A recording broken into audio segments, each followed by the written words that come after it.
Hey guys, welcome to today's video. It's Sephora VIB time. So we're gonna do a cutthroat yes, no, hits, misses in every category, all of the new covered, new launches. Do they hold up to the standard of former favorites? And just like things battling down in each category, a bunch of new eyeshadow launches, foundation, mascaras, just everything across the board. I have things to say. And then there are some items that I will be purchasing myself because I'm always wanting to try more. But I thought we would kind of go through the site together. I'm gonna hop over to Sephora.com and just go to the new makeup releases. Hopefully things will be a little bit in order for you as well. Now, the first thing that I see under new, there's a lot of gift sets. There is Touchland, which seems to be so popular everywhere. I don't know, I'm like kind of not into expensive hand sanitizer. Maybe that's just me. Let's just like start it off though with a real sour attitude because I think I might be one of the few, or maybe one of the vocal few, because when we don't like this product, we don't like this product. And I'm just here to make you feel better if you are like me and you feel like I don't understand the Rhode cream blush. I think the texture of it is too glossy. I think Haus Labs does a glossy gel blush better. This one just, it either gives too much or not enough. There is no medium, and I have tried to wear this a few different ways on bare skin with more sheer foundation. It definitely does not play well with full coverage. It just kind of moves the foundation around underneath it.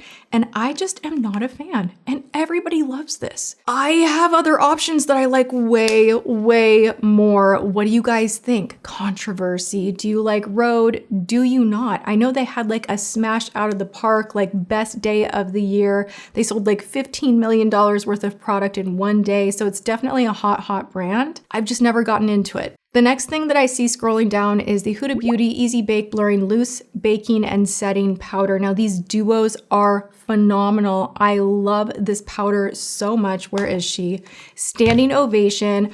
I have the shade Cherry Peach and I like to mix them together. Now I have been a fan of this powder for so long. I think it sets the makeup and blurs the skin and just really gives you that pore-free look to your face if you're after that. It's the perfect powder. It gives this smoothness to the skin and I love. This one is very brightening. So if you're after a brightening powder and you're going to one size, let's say, and you're kind of contemplating which is better, I'm gonna go ahead and say that the Huda Beauty, especially with the Duo Chamber now, is better. We have to quickly talk about this terrible palette from YSL. I've already moaned and groaned about it all over the internet. 85 bucks. I was not impressed. The highlighters are chunk city. There's no other way to say it. It feels cheap.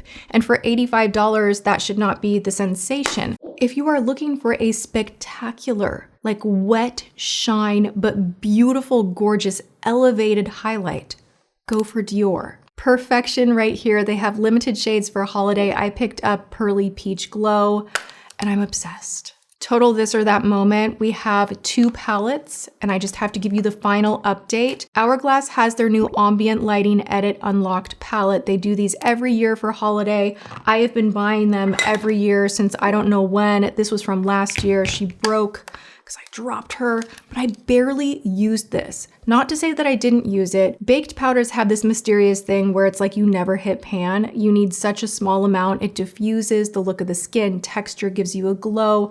I really love a good baked powder and Hourglass does it so well. However, save your money, get the same product with skincare benefits and just, I think, a more updated, gorgeous, glowy feel with Ilia. This is such a phenomenal palette. This is the Ethereal Baked Face palette. This has a ton of skincare loving ingredients. It smooths on the skin. It makes you look so fresh. The highlighter is one of the best highlighters I have tried in a long time. The bronzer just smooths on the skin. You can wear it with makeup, heavy, or with zero makeup at all. This is such a smash hit. If we're gonna talk eyeshadow, we're gonna go cutthroat because I do not think you guys need to go out and spend money on all of these palettes. Shadows, of course, are not really the hottest thing at the moment. They're still hot to me. I still love a good shadow palette, but there have been some launches that are just like, nah. and there have been some that are incredible. So I want to start out with Natasha Denona. She just launched 2 palettes. One we are calling Dramatic that has your deeper, richer tones in here. And what I really like is that you're getting the shades with a W, a Y, or an R, or a P, or an N in front of the shade. So you know if it is warm, if it is neutral, if it is yellow undertoned, if it is rosy, you kind of know what you're getting. You're not just looking at the palette and going, is this gonna like work for me? Is it not? So I love how the palette is set up. Now I love Natasha shadows so much. So the formula is to die for. It is so good. This is the other palette. She launched both at the same time. We can tell I've really been in here. Love using this in the brow, for liner, for everyday, just in the crease. This has a lot of mattes in here and a few metallics, but dominantly more matte to satin. And this is the soft palette. I love this palette. I've been using it non-stop. If you already have these colors in your collection, you do not need this. But if you want to invest in a top shelf, really smooth, long wearing, just like that right, just chef's kiss kind of a situation with a shadow, this is great. If you already have the Makeup by Mario matte palettes, I don't think you need this, but I did want to say this is a fantastic palette, either of them. Now, testing the Makeup by Mario new guy right here that I want to say is like $69. This is the Ethereal Eyes Nature. I like it, but I just don't reach for it a lot. I'm not excited to use it again after trying it the first time. I was kind of like, it's pretty, I like it, but it's nothing that I'm like, ooh, I gotta sit down and use this palette again, because the color story is a little tough to work with, I will admit. And I did want more out of the metallics than what you get, even though they are a more subdued sequin-esque topper. So those are my updated thoughts on the Makeup by Mario new palette. Urban Decay, I don't get these at all. Just please don't buy these. They're not, the packaging is plastic and weird. It feels drugstore. It's not a drugstore price. You go in here and Chunk Central, like the worst metallics from Urban Decay that I think I've ever tried. And you have creams in here, but they're already kind of drying out. The whole thing, A to Z. Like, where is a mirror? I don't get it. I don't understand these. I think this was such a miss. We have another palette that I do love that is the most expensive. It's on my eyes right now, and it is from none other than the Queen Danessa Myricks. Can we just like standing ovation for this palette right here? Everything from how this palette is put together. You have this magnetic guy right here where you can literally go in and take a portion of the palette out to go or to travel. How cool is that? So innovative. And these colors are punchy. So this is not for someone shy. This is for someone that wants a more is more moment. What I personally love about this newer launch compared to her, do I have the other palette here? This is what she first launched. This is not every day. This is like, whoa. What I like about her latest launch, punchy and still very colorful and metallic and duochrome and very Danessa, but these colors are very wearable. And if you want to reach for this palette and just use some of these mattes, they're gorgeous, stunning, easy to blend, long wearing. I'm wearing basically this whole set right here on my eyes today, blended in a minute. I love it. This is a smash hit. The purples are also so pretty. I wore the purples on a live and I have fun. I feel creative playing with this particular palette. And if you're looking to splurge during the sale and you want shadows like this, it's the one. All right, Natasha Denona, you guys want updates about the foundation. I personally am not the biggest fan of this foundation. Again, it's just not for my skin. Love Natasha products, love the new palettes, but if I'm gonna say this or that and you want a natural finish, more, not serum type foundation, but something with skincare ingredients that really gives you a your skin but better feel and finish, that's a little bit more blurring and does not grab to dry patches as much, still Givenchy. It's like the gold standard. I love Givenchy. This is one of my favorite all-time foundations. I don't even need to say anything else because you guys have already heard it from me. If you have not tried it, go try it. Now, as far as stick foundation, I have an upsetting update for you because a lot of you guys wanted to know. I love the contour stick from Dior so much, and you guys are like, try the foundation, try the foundation.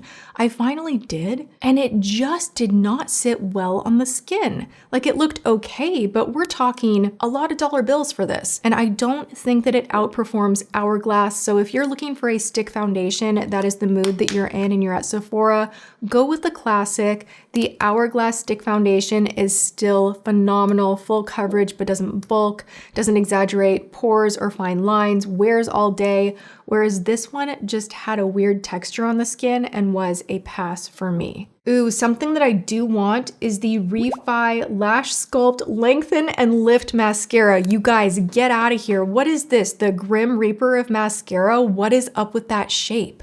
I think it will be terrible, but I am so curious. As a makeup enthusiast and reviewer, I have got to order it. So you will be seeing that from me soon because it's like in the bag. Also, I need to get the Haus Lab Sculpt Shaping Balm Contour Sticks. And what else was on my list? There were a few other things, we'll get to them. Update on the Tower 28 Soul Gazer Lengthening Mascara. This is a pass for me. It says it's for sensitive eyes. I've used this like 4 or 5 times and it burns.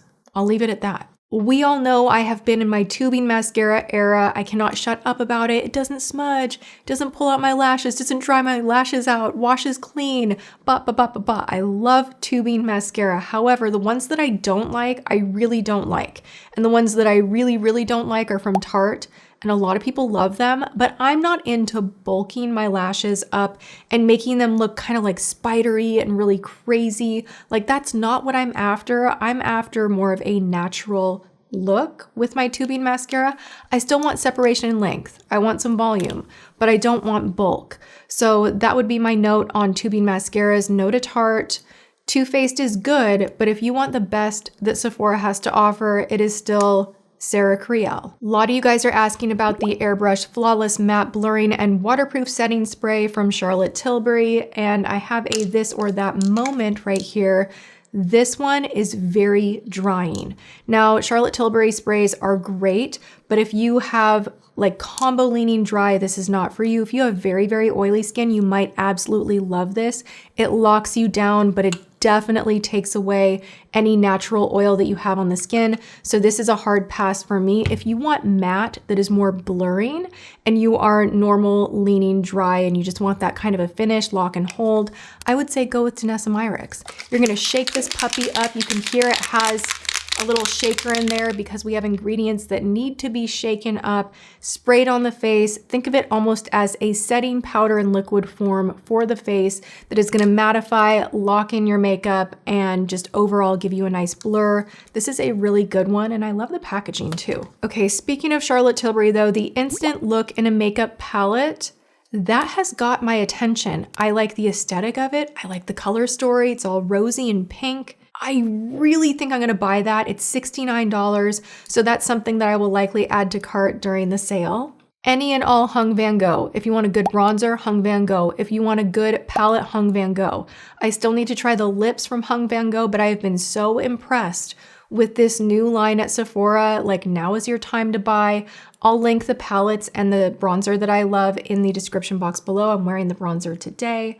Love. The Refi Satin Liquid Lipstick Pen with Vitamin E that has a little metal roller ball and it's like diamond shape at the tip. I have to try this. This looks very innovative, so that is something that I will be purchasing. If you're looking for Sparkle Central on the eyes, Danessa Myricks cannot be beat. I have not tried one from another brand that has beat her out of first place. Fenty just didn't bring what I needed it to bring. This is such a different formula. It actually feels kind of cooling on the skin and really gives you this gorgeous, just sparkling, wet shine.